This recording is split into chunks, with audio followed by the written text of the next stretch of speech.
Assalamualaikum warahmatullahi wabarakatuh.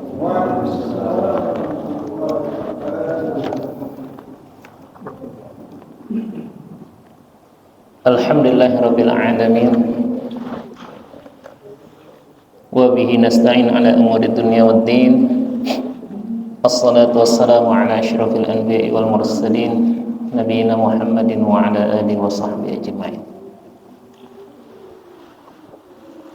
Rabbi shrah li sadri wa yassir li amri wa hlul 'uqdatam min lisani yafqahu qawli. Allahumma inna nas'aluka 'ilman nafi'an wa rizqan thayyiban wa 'amalan mutaqabbalan. Jamaah yang Allah Subhanahu wa taala, alhamdulillah kita bersyukur kepada Allah atas nikmatnya bisa hadir kembali. Diawali dengan salat Isya berjamaah yang demikian dengan sesaat ya. Enggak lama kita mentadabburi ayat-ayat Al-Quran dalam kajian bulanan awal bulan Masehi ya, bulan Agustus. Semoga kita senantiasa terus bisa mensyukuri nikmat Allah yang Allah berikan kepada kita berupa kitab suci Al-Quran. Dalam surah Ar-Rahman, sebelum Allah bertanya kepada kita fabi ayyi ala'i rabbikuma tukadziban sebanyak 31 kali, maka Allah ingatkan nikmat yang pertama kali Allah sebutkan adalah Ar-Rahman 'allamal Qur'an.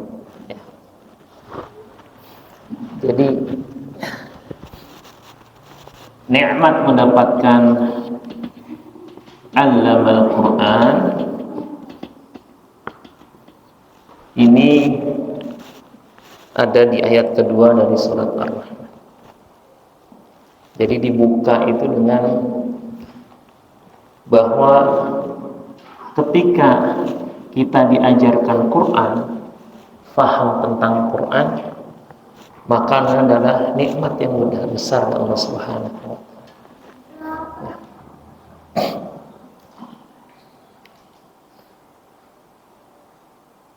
Bahkan bisa jadi kita termasuk yang jarang mendoakan agar anak kita itu bisa memahami Quran. Rasulullah pernah memeluk seorang sahabat muda. Sahabat ini lahir 3 tahun sebelum hijrah. 3 tahun sebelum hijrah, sahabat ini baru lahir. Berarti selisih yang cukup jauh dari Rasulullah SAW. Ini Rasul, ya ini sahabat ini.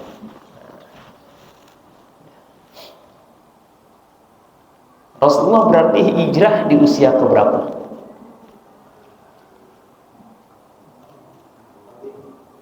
Berapa? 45. Anda belum beruntung. 43 belum beruntung. Nabi dapat wahyu usia 40. Ya. Nah, kemudian 13 tahun di Mekah, ya 10 tahun di Madinah. Nah, ini baru dia hijrah. Berarti usianya 53. Ini usianya 0 tahun. 0 tahun. Dikurang 3. Kurang 3. Berarti ini 0 tahun. Ini Rasulullah SAW 50, dia baru lahir. Usianya bedanya 50 tahun. Tapi sahabat ini menjadi ahli Quran. Salah satunya adalah doa Rasulullah kepada beliau, ya, sambil terpeluk didoakan, Allahumma faqihu fiddin wa 'allimhu at-ta'wil. Ajari takwil menafsirkan Quran. Pertanyaannya, sahabatnya siapa? Ada yang tahu? Bukan. Bahkan dia disebut dengan turjumanul Quran. Dia yang bisa menerjemahkan Quran dengan pemahaman yang utuh dari Rasulullah. Masya Allah. Abdullah ibnu Abbas. Apa? Ya. Abdullah ibnu Abbas. Bedanya 50 tahun dengan Rasulullah. Tapi sahabat-sahabat Nabi, sahabat Badar, nah istilahnya sahabat senior tuh Badar, setelah Rasulullah wafat, oleh Umar dikumpulkan, diundang Abdullah bin Abbas untuk hadir ke majelis. Kayak gini nih, kan lagi kumpul nih, ada anak kecil. Tapi anak kecil itu bukan ini, undangan.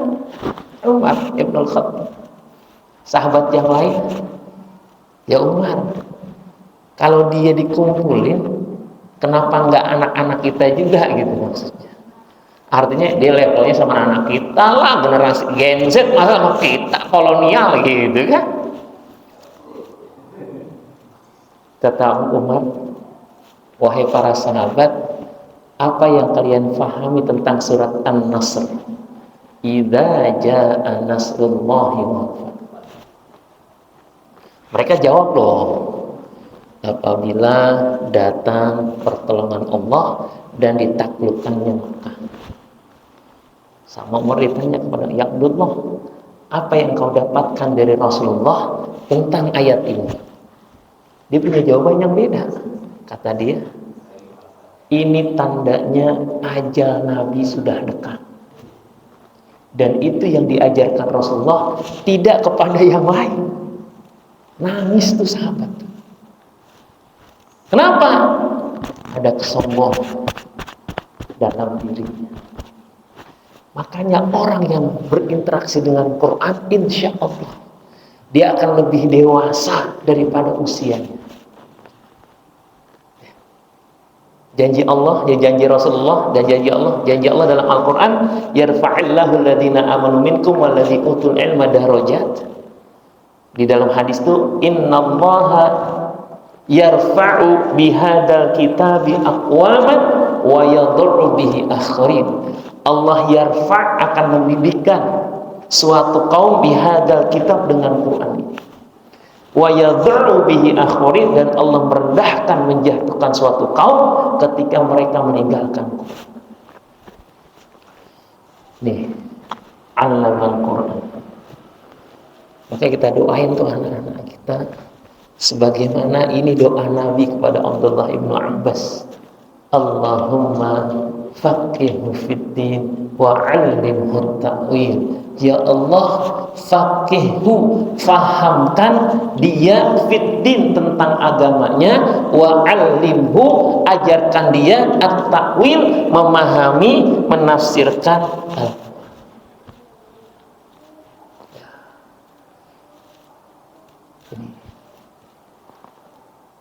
Namun yang pertama kali ketika berinteraksi dengan Al-Quran, sebelum diilmui harus apa?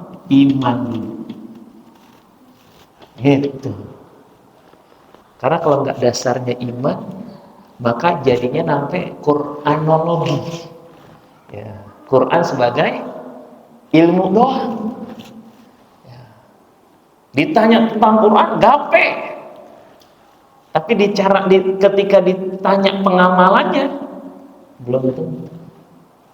Padahal Quran itu akan membentuk akhlak seseorang ketika difahami, ditadaburi, kemudian dijadikan pelajaran. Maka semangat kita dengan tadabbur Quran ini bukan cuma sekedar just to know, tapi juga untuk apa? To do. Kalau dalam pembelajaran ada learning to know, tapi ada juga learning to do. Ada orang belajar biar tahu, betul, cuman ada di sini. Tapi ketika udah learning to do, dia apa yang difahami, yuk diamalkan. Dan tingkatan paling bawah, paling tingginya berikutnya adalah learning to live together. Jadi bagaimana dengan pembelajaran kita bisa menjadi bingkai dalam kehidupan bermasyarakat. Dan gak mungkin kalau tidak difahami dulu kemudian dijadikan pedoman.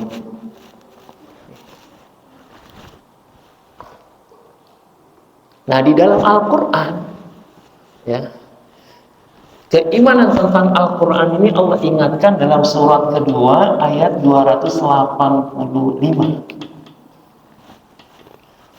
Amanar rasulu bima unzila ilaihi mir rabbihi wal mu'minun. Telah beriman Rasul Nabi Muhammad SAW bima unzila ilaihi, dengan apa-apa yang diturunkan kepadanya, Al-Quran, wal mu'minun, dan juga orang-orang yang beriman. Ayat itu sering kita dengar. Kata Rasulullah, man qara'a, siapa yang membaca ayataini, dua ayat, min akhiri suratil Baqarah, dari akhir surat Al-Baqarah, fi lailatin, pada satu malam. Ini yang disini muttafaqun alaih. Kata Rasulullah, kafatahu,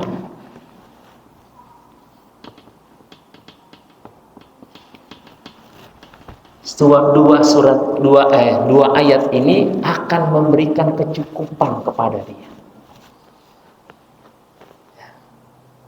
Padahal cuma dua ayat, tapi fadilahnya kafatahu, Allah berikan kecukupan pada dia, Allah jaga dia, Allah rahmati dia.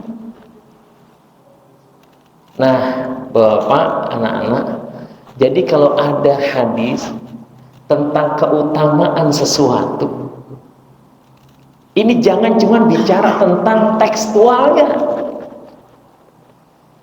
tapi apa yang ada di balik ayat itu yang perlu kita pahami.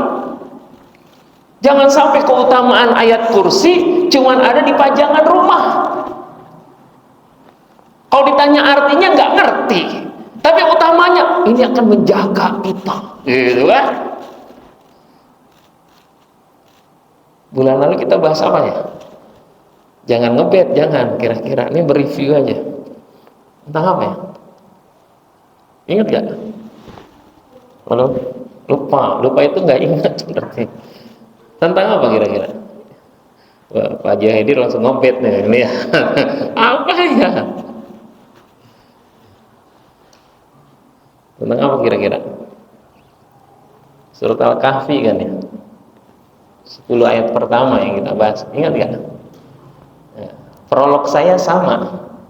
Ketika Rasulullah bersabda, man hafizho, siapa yang menghafal asyra ayatin min awwali suratil kahfi, 10 ayat dari awal surat Al-Kahfi, ausima minad dajjal, Allah akan lindungi dari dajjal.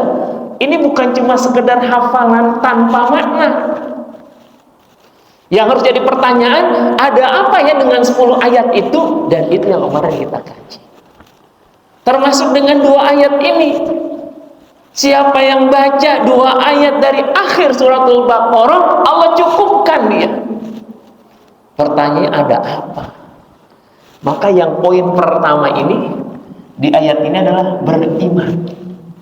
Amanar rasulu bima unzila ilaihi mir rabbihi wal mu'minun. Maka tugas berat kita menanamkan nilai keimanan terhadap Al-Quran kepada anak-anak kita, diawali pada diri kita, sehingga nanti apapun yang diinformasikan Al-Quran, mereka akan mengatakan sami'na wa ata'na. Gitu. Dan selama ini kita pengen agar anak-anak itu sami'na wa ata'na, Tapi menanamkan keimanannya itu sulit. Bahkan kadang-kadang kita enggak, cuma sekedar ayo baca gitu doang. Beberapa waktu yang lalu saya ceritakan seorang hafizah Quran, ya karena dikenal katanya hafizah di Jakarta, dari TK, SD, SMP, SMA-nya itu sekolah pesantren, kuliahnya di Institut Ilmu Quran, ya hafal Quran 30 juz, kemudian sekarang sudah buka jilbab, ya, dan itu banyak dipakai oleh orang-orang kaum feminis, ya kaum sekuler, untuk dia jadi rujukan. Karena dia banyak memberikan informasi, buat apa ngapal Quran kayak beo, saya kemana-mana gitu bahasanya. Coba cari aja, saya nggak nyebutin namanya, saya lupa, karena nggak harus diingat gitu. Tapi kisahnya ini harus menjadi pelajaran berharga. Karena ada kisah sukses dalam Al-Quran yang menjadi qudwah bagi kita, tapi di Quran juga ada kisah gagal. Mereka yang Allah hancurkan, ahlaknahum bidunubihim, udah kami hancurkan karena dosa-dosa mereka. Itu banyak. Tujuannya jangan kayak gitu. Maka kita beriman kepada Quran, Masya Allah, itu poin pertama. Coba bayangkan deh, kita hidup zaman Rasulullah, saat itu turun ayat tentang Isra Mi'raj, kemudian dikatakan, Nabi Muhammad mengatakan dia baru aja berjalan minal masjidil haram ilal masjidil aqsa ila sidratil muntaha lailan, satu malam. Coba kalau itu kita hidup zaman itu ditanyakan kepada kita, pertanyaannya, kita termasuk yang beriman atau kita termasuk yang kufur dengan informasi itu? Kira-kira sulit kan? Kalau tanpa iman. Beda dengan Abu Bakar, datang orang ngomporin dia kan, Abu Bakar, masa sahabatmu untuk bilang satu malam semalam berjalan dari Masjidil Haram ke Masjidil Aqsa. Masjidil Haram di Saudi, Masjidil Aqsa di Palestina. Perjalanan berapa lama? Orang dari Mekah ke Madinah aja butuh belasan hari. Coba deh, sejarah hijrah Rasul dari Mekah ke Madinah, itu paling tidak perjalanan minimal 9 hari. Dia stay dulu, berada di Gua Sur 3 hari gitu. Orang kita dari Mekah ke Madinah aja sekarang pakai tol. Walaupun bukan tol sebenarnya, jalan biasa, cuman sepi aja gitu kan. Kalau kita udah dibilang tol masih macet juga. Coba deh, hari Senin pagi itu Senin pagi masuk tuh tol Cinere sampai mau ke Jakarta tuh, tapi jalannya jam 7. Pernah ngerasain nggak? Kalau kata tetangga saya, kalau mau masuk tol sebelum jam 6 udah di tol gitu. Tapi udah setengah 7, wassalamualaikum. Saya pernah ada pelatihan di hotel, gedungnya itu di Cawang. Dari atas pagi-pagi break tuh jam 9, acara pembukaan break jam 9 di luar gitu kan, di rooftopnya gitu. Saya bilang, ya Allah, itu apa MT Haryono tuh sejauh mata memandang, mobil semua tuh pada macet. Ini di Saudi, kalau kita umroh dari Mekah ke Madinah itu naik mobil itu 5 jam kan. Kita kadang-kadang talbiyah tuh sampai mohon maaf aja sampai aduh suara udah habis gitu, belum sampai labbaik Allahumma labbaik la syarika. Kalau pas haji kan gitu tuh ya, tetap aja nggak sampai, lama. Ini dari Masjidil Haram ilal Masjidil Aqsa alladzi barakna haulahu lailan, cuma 1 malam. Kalimat ini yang keluar dari Abu Bakar As-Siddiq apa? Kalau Muhammad yang berkata sodaqah, dia benar. Udah gitu loh. Kenapa? Karena dia shadiqul wa'dil amin, janjinya benar, kata-katanya terpercaya. Beda kalau saya ngomong gitu. secara teknologi baru bisa kita bahas saat ini. Secara teknologi kan, berapa menit tuh? 45 menit kan, Jakarta sampai Solo. Dulu kebayang nggak? Apalagi belum ada Cipularang, lewat Puncak kan. Ke Bandung itu. Saya ingat waktu SMP ke Bandung lewat Puncak, hampir setiap tikungan muntah saya. Iya lu.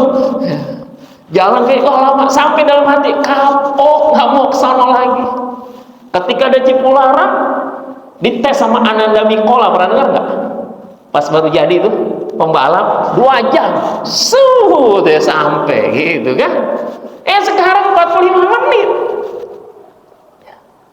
Mulai itu secara logika, bisa cepat. Sekarang ada yang bilang teleportasi, ya gitu ya. Jadi perjalanan itu cepat. Allah berapa? Kalau sekarang agak lebih mendekati, tapi kalau dulu, maka ayat Quran mengatakan, berbicara tentang Quran, amanar rasulu bima unzila ilaihi mir rabbihi wal mu'minun. Orang beriman, Rasul harusnya punya sifat yang sama, amanah, beriman. Jadi ketika ada informasi Quran yang menurut nafsunya itu masih nggak nyaman bagi dia langsung shadaqallah. Allah Maha benar, cuma saya belum bisa sampai segitu. Dan ini adalah landasan sebelum kita berinteraksi dengan perintah dan larang. Karena ketika orang diperintah dan dilarang, itu harus yakin. Ada orang ke dokter, tapi nggak yakin dengan dokternya. Habis diperiksa, ini harus nembus obat ini. Kalau dikasih mungkin masih nerima, nepus. Lihat, 500.000, gitu kan. Pertanyaannya ditembus nggak tuh? Dia nggak yakin nih dokternya. Kayaknya second opinion aja deh, gitu kan. Cari dokter yang lain gitu. Saya tuh 2 kali mengalami itu salah diagnosa seorang dokter. Yang paling miris itu almarhumah ibu saya diabetes.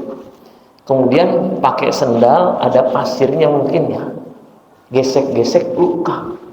Ya. Tapi saya nggak tahu tuh, singkat cerita dia dibawa di rumah sakit Islam Pondokopi. Udah lama, sama abang saya. Konsul, vonis terakhir amputasi. Bayangin tuh, jempol, kalau cuma jempol aja, jempol juga amputasi kan. Ibu saya Betawi, kalau udah ngeliat operasi, ya Allah, udah kebayang. Kalau bisa, kalau istilah dulu tuh, gue pokoknya nggak mau diinfus deh, jangan sampai nyusahin orang gitu kan. Ngelihat jarum juga ngeri gitu kan. Qadarullah, pas nyari jadwal operasi itu BPJS, tahu kan BPJS ya? Pertama kuota gitu kan, periksa macam-macam tuh lama. Ada kawan saya itu sampai 3 bulan gitu. Nah ibu saya itu udah ngempet banget kakinya, udah nangis mulu, kata abang saya. Abang saya telepon saya, "Bang, ibu ini nangis mulu, harus masuk operasi tapi belum dapat jadwal sampai sekarang." Saya lagi menanganin orang meninggal, ya, lagi warawiri pengen ngubur apa masalah. Sebentar, saya telepon aja. Alhamdulillah ada. Waktu itu saya ngajar ngaji, sekarang udah pensiun. Itu seorang kolonel, tapi CKM, kolonel kesehatan militer, angkatan darat. Jadi kepala biro farmasinya di RSPAD. Saya telepon, "Pak Haji, bisa minta tolong nggak?" "Kenapa?"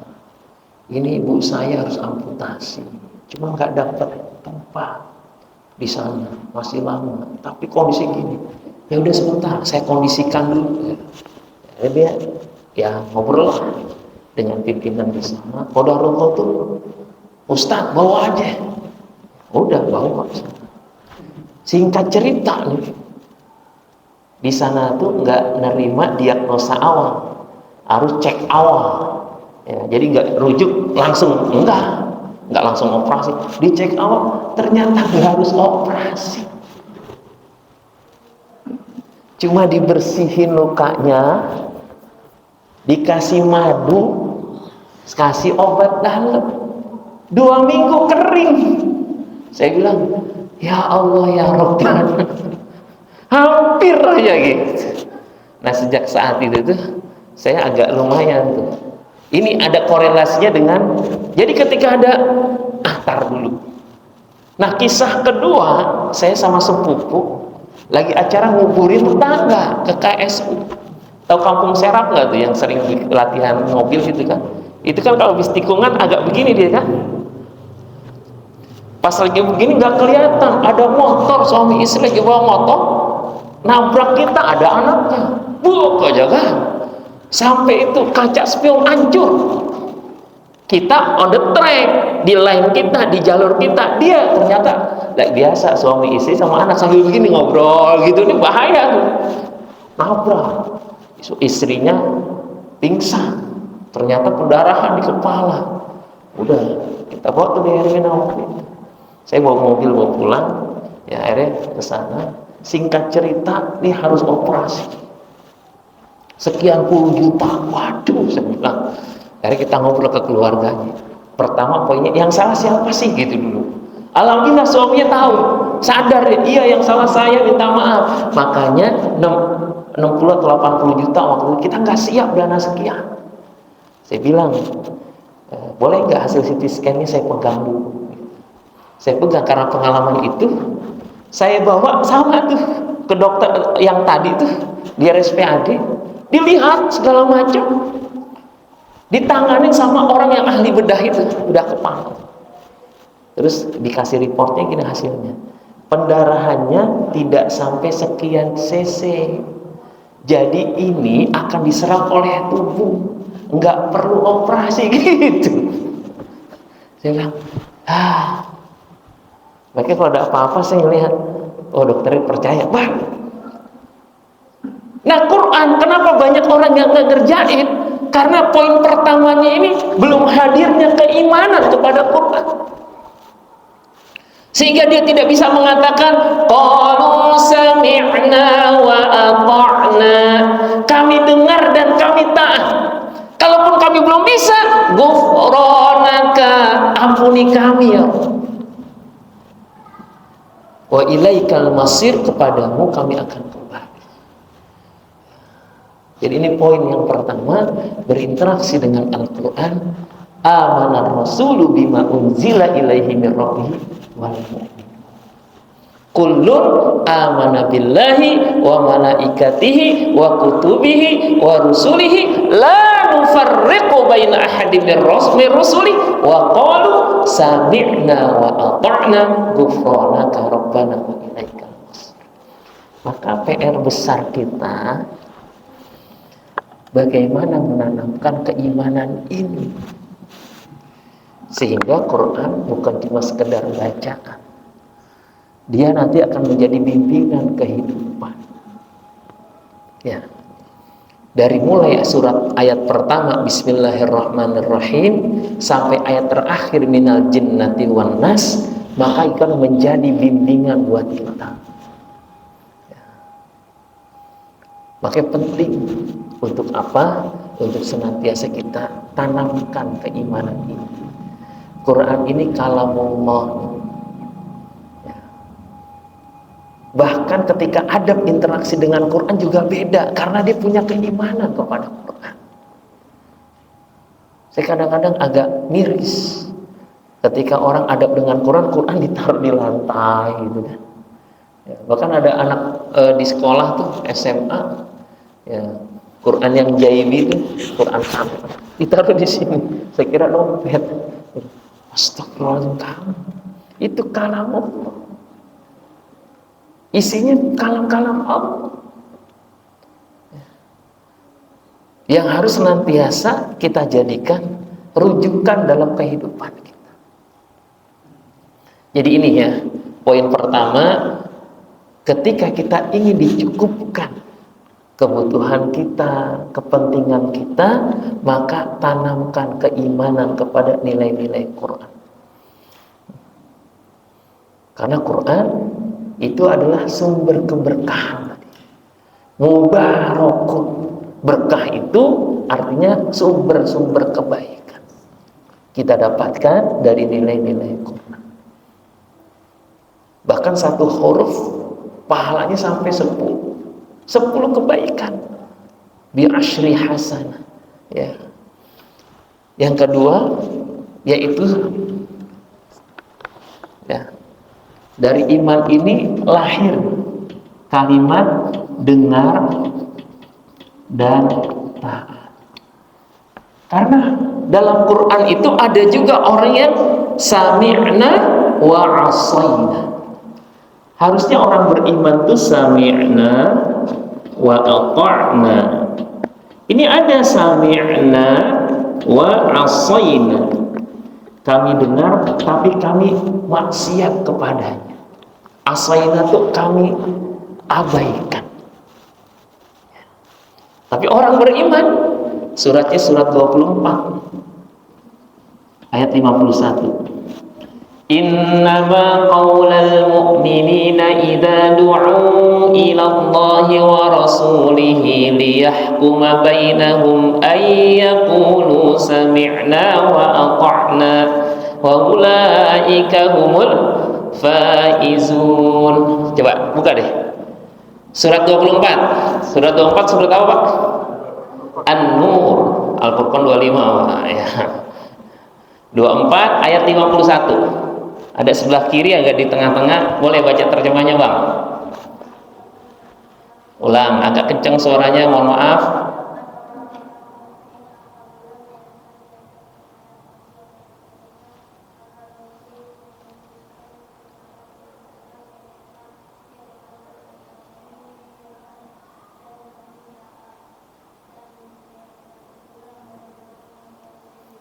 Baik, Pak Haidir, diulangin lagi biar agak kencengan.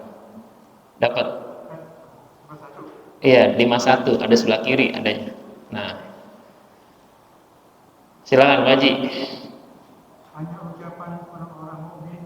Hanya ucapan orang-orang mukmin. Hanya awalnya kita dulu awal-awal pertama innama. Ya, innama artinya cuma. Innama. Kalau inna sesungguhnya ada ma-nya cuma. Ulang, Pak. Hanya ucapan orang-orang mukmin yang apabila mereka diajak pada Allah dan Rasulnya agar Rasul memutuskan perkara yang ada mereka. Mereka berkata, kamu benar dan benar. Terus? Dan mereka itulah orang-orang yang beruntung. Iya. Ulaika humul muflihun ya, belakangnya. Bukan faizun. Ayat berikutnya baru faizun ya. Akhirnya, betul enggak? Ya, tukar saya. Ayat berikutnya wa may yuti'allaha wa rasulahu wa yattaqhi fa ulaika humul faizun. Ya, saya tutup ya. Kita lebih kuatkan lagi biar kita dapat ya pemahaman dari dua ayat ini. Yang pertama itu iman kepada Al-Quran ya. Yang kedua adalah dengar dan taat ya. Yang ketiga banyak-banyak istighfar ya, ghufranaka wa ilaikal masir. Yang keempat yakin akan kembali kepada Allah. 4 poin kita dapatkan ya, dengar dan taat. Innama qaulal mu'minin idza du'u ila Allahi wa rasulihi liyahkuma bainahum ay yaqulu sami'na wa ata'na wa ulaika humul muflihun. Mereka orang-orang yang sukses. Ya, sampai ditanya, saya perbaiki nih tulisannya, tulisan kecepatan nih ya. Pertama iman, nah itu aja ya. Yang kedua dengar dan taat. Yang ketiga istighfar. Yang keempat adalah yakin akan kembali kepada kepada Allah, ya, kembali kepada Allah. Ini di ayat 285-nya. Jadi ketika kita dengar ayat ini udah nyambung. Nah, kita pengen menjadi orang yang seperti ini. Di saat bisa jadi mulai tergerus. Pekan lalu, Sabtu lalu, ada seorang jalan bersama saya, ya, pas mau ke masjid. Ustaz, ini aib sih sebenarnya. Anak saya yang perempuan WhatsApp saya mau lepas jilbab.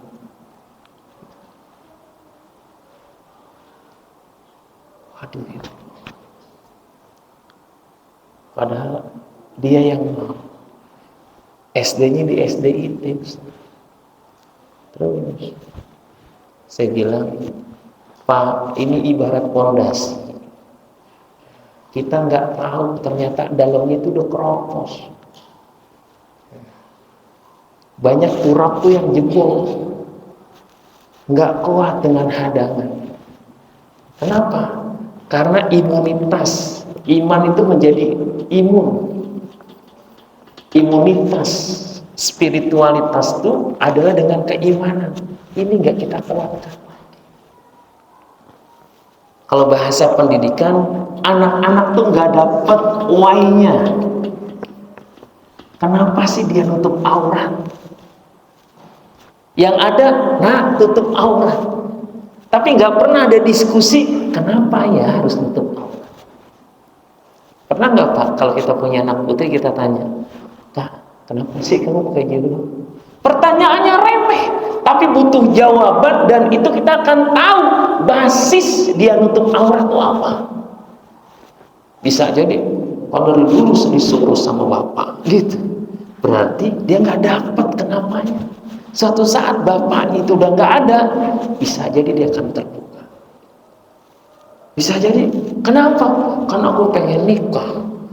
Dia orangnya perfeksionis kalau masalah agama, yang aku harus menyesuaikan. Pas cerai apa yang terjadi? Lepas. Ada kan? Artis yang begitu. Kita nggak nyebutin orang. Kenapa? Karena why-nya tuh nggak dapet, bukan karena iman. Bisa aja. Bahkan bukan cuma masalah, termasuk masalah agama. Ya. Kalau istilah lagu tuh, kiblat kita sudah tidak sama. Cara berdoanya juga sudah tidak sama. Kenapa? Tergerus. Masalah pergaulan, apa yang dibaca, apa yang ditonton.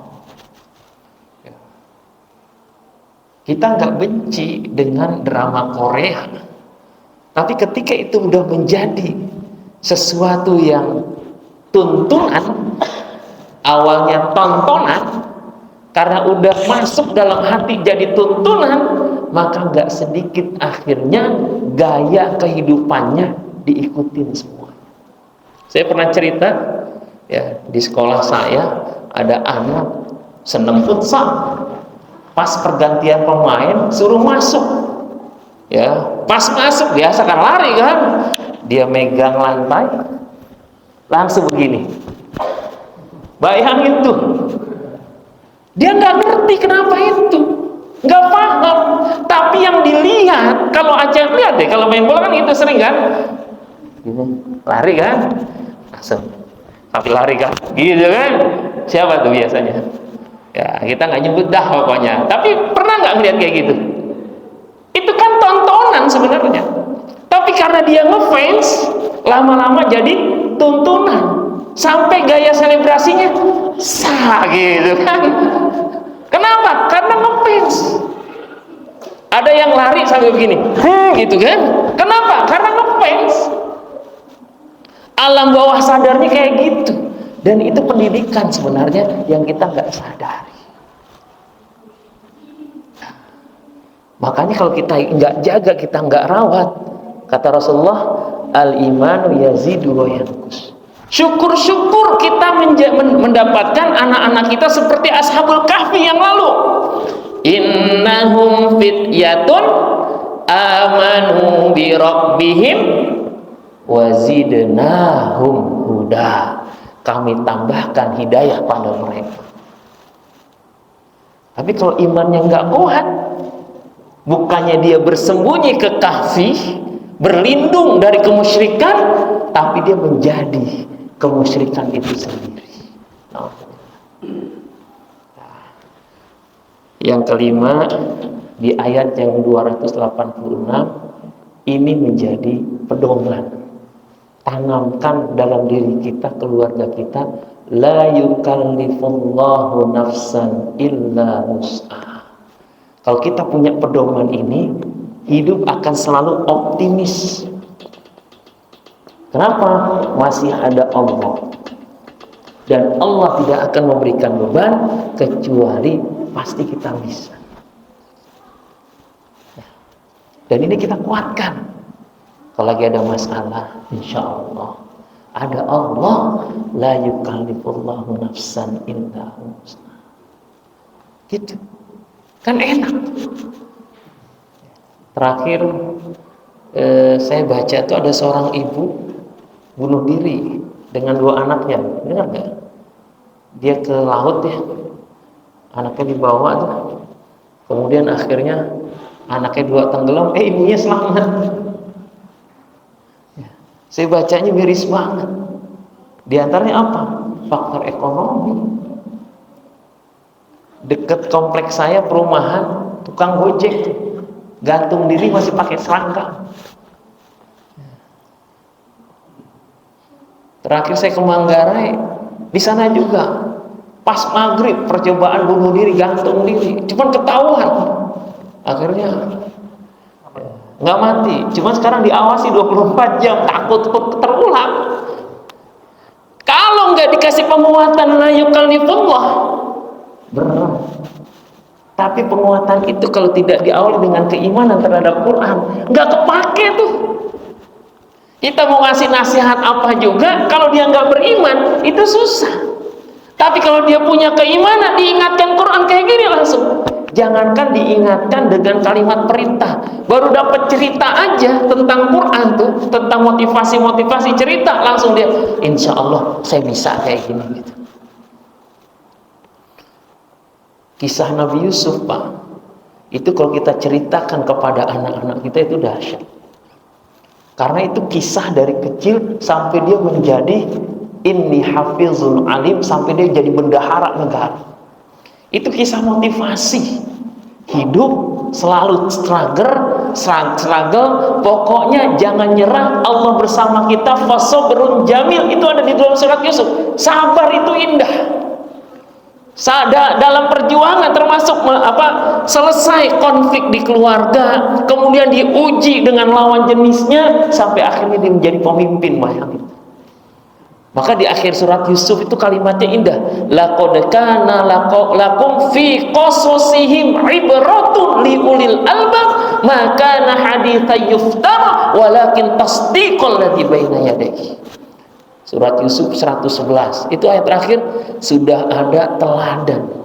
Fi qasasihim ibratun, pelajaran pada kisah mereka. Liulil albab, bagi orang yang mikir. Ini bukan makana haditsan yuftara, ini bukan cerita yang dibuat-buat, tapi ini sebagai petunjuk, sebagai pembimbing rahmat bagi orang yang beriman. Coba boleh lihat surat 12 ayat 111.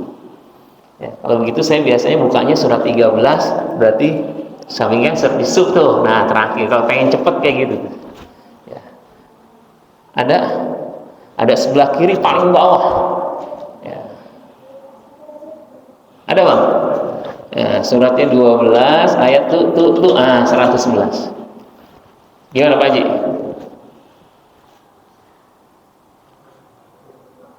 Sungguh pada kisah-kisah mereka itu terdapat pelajaran bagi orang yang mempunyai akal. Iya, orang yang mikir, yang punya akal. Lanjut.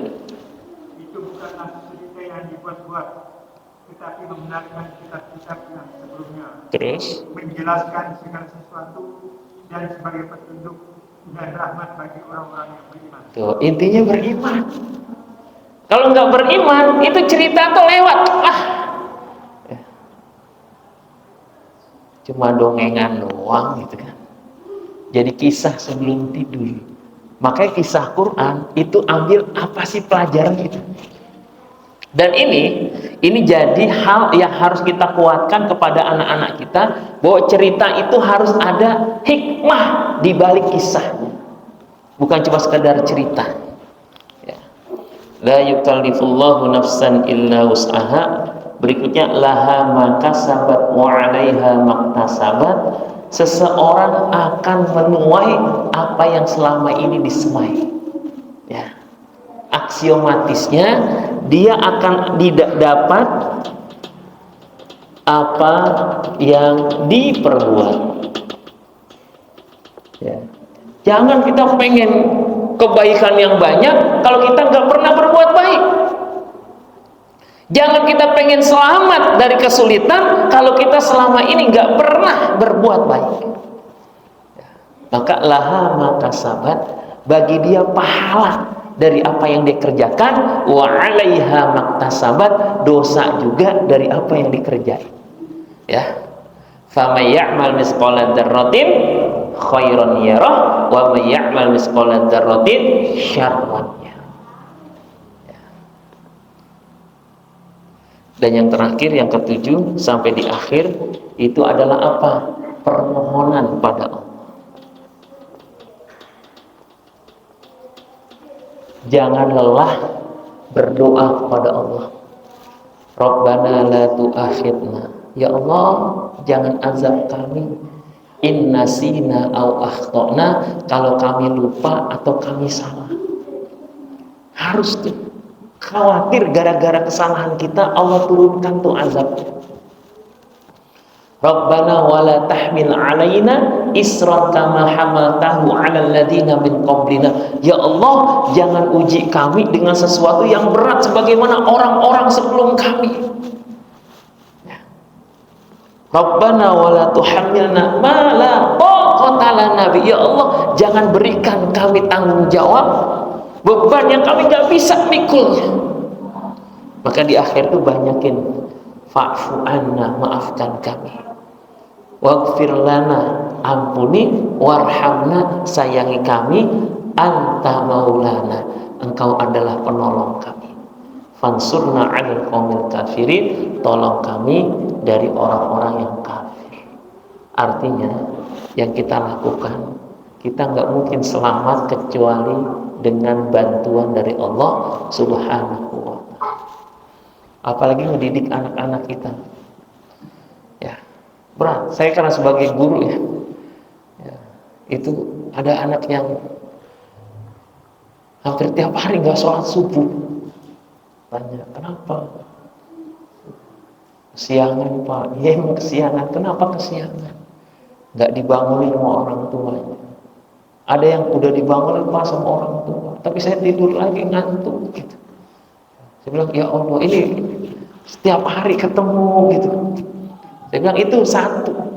Gimana kalau satu sekolah hampir 500 orang gitu kan, satu-satu kita perhatikan. Gimana generasi kita berikutnya ya. Makanya kalau nurutin gitu berat. Kalau kata orang ngurusin anak sendiri aja susah gitu kan. Ini anak orang dititip banyak banget gitu kan ya. Kalau tanpa permohonan kita kepada Allah ya. Makanya ketika ini kita baca kata Rasulullah kafata, kita fahami, insya Allah Allah akan cukupkan. Kenapa? Orang kita udah ngerengek-rengek sama Allah. Kalau ini kesalahan, la tu'akhidna, jangan azab kami ya Allah. Kalau selama ini lupa, la tu'akhidna, jangan azab kami ya Allah. Fansurna, tolong kami ya Allah. Ya. Tadi saya nyimak lagi tilawah surat Al-Isra ya sini ya. Ya, ada kata-kata gitu kan. Ya. Wa minal laili fatahajjad bihi nafilatan laka asa ayyat ba'athaka rabbuka maqaman mahmuda wa qarrabna dakhili mudkhala sidqi wa akhriji mukhraja sidqi waj'al li min ladunka sultanan nasir. Jadikan bagiku dari sisimu ya Allah kekuatan yang bisa menolong aku. Karena apa? Pertolongan Allah yang sangat-sangat kita harapkan. Kalau kita cuma pribadi susah. Ada beberapa nih mohon maaf ya. Udah usia sekian 28, 30 laki-laki nggak berani nikah.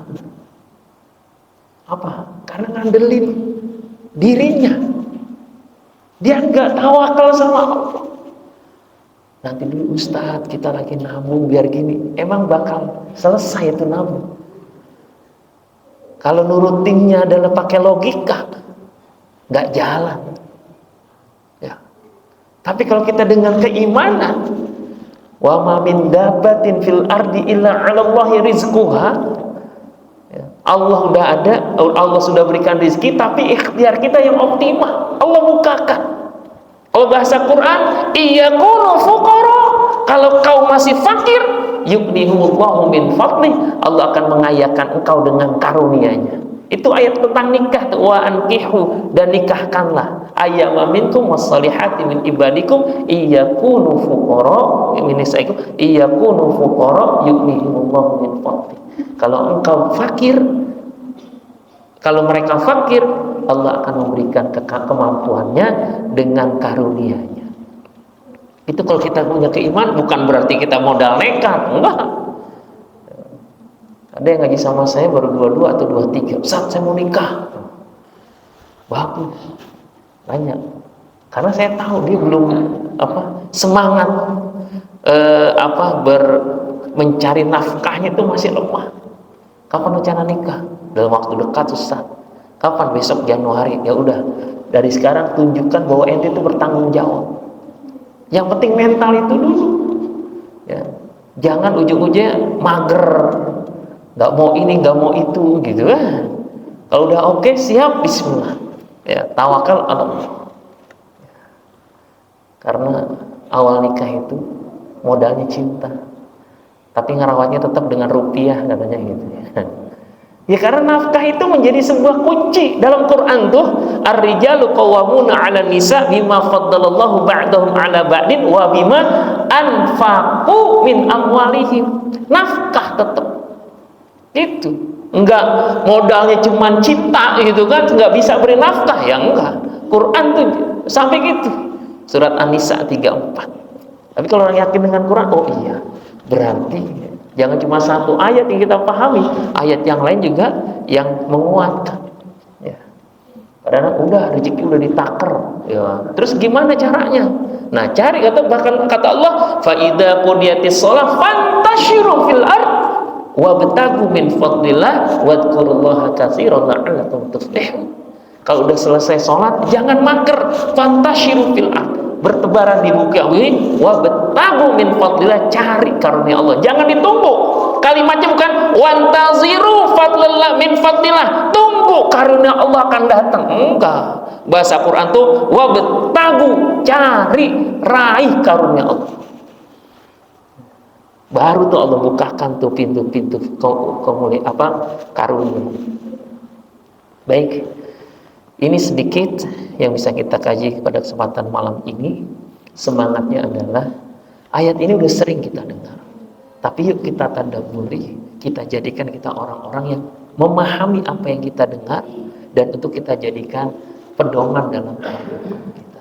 Hadanallahu jami'an. Assalamualaikum.